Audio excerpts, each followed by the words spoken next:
Kani ka surok juai rata syara road. Kalong ka very important road po state jong, no? Because ka connect iya ka kiwi ki state, no? Te kalong ba kani ka surok kalayo sanction ars pa point Prabowo road. Kau bunai Oktober menim sedang arajar mulai. Kanyo terik na magkalanga.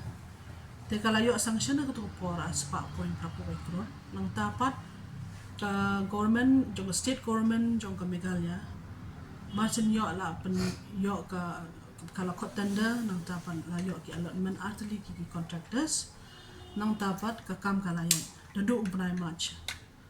I think 22nd of March was the kilas dang ka kam na national highway na from Juai to Ratachara. Nang tapat kani ka kam kalayan munta ngalai ba ki paiba jumi kila protes kila ya agitate mah tamba kakam kadang yat handuk mentaro te ki contractors ketuk por ki kiru perslap kimla ala bantre tamba we as government hapo kani ka state jong keren ki ba ki de bantre nimsha ki banshom ki hatre tenang tapat hadin badayo sanction ketu honorable CM jongi Sekonrat ulale chadeni Delhi ulapan biang ke additional amount.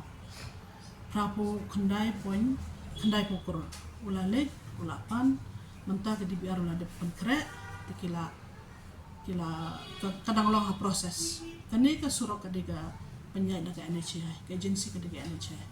Tementang yang up sekata ka riyumo sekata ka nginyo kata prapo kendai kro. Tengalong confuse kendian ba iba Mahamedia kila ang ba honorable MP jongi ula yo sanction aspa kandai popor nak sio kermen ba da yo additional amount ya katur aspa kror bala de yo pini sio kermen ke ya sio kermen bala ya wanra development shushu ma tada I kuble yo honorable MP jongi ba ula wanra sakata ka way ke additional amount 290 crores. Tangkatai ngiyal ke kam kadang yat hi. We hope that ngi train ngi borok ngi the representative of the Hebrew ngi train nam ta ki pa na ge jing ba jong ki pa. Kubla ulapan additional amount. Ya kata kenya MP. La yo arspa kror lada honorable MP jongi ula yo biang arspa khandai phokor tengla kemen susu ndir. Ayo tangkata ka DPR ka simpor ba.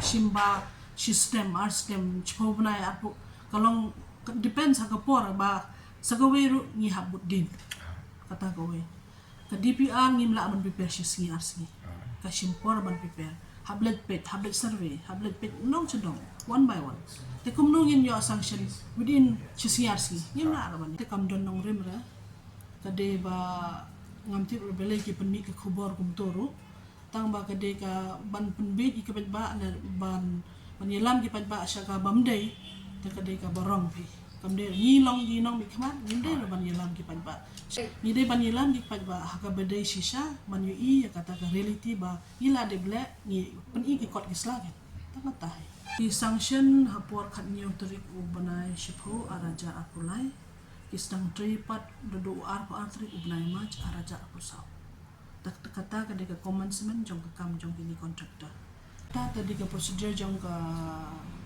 department tengin nak kan bataya kita mo tang ba kata tapi ya keren bat ki department lene bat ke NHI tang bataya it's an additional amount we are so grateful to him ni sio comment kin nayo kata susu kan long sauce pa kenai popor kata tahap ai kubla yo MP jong yes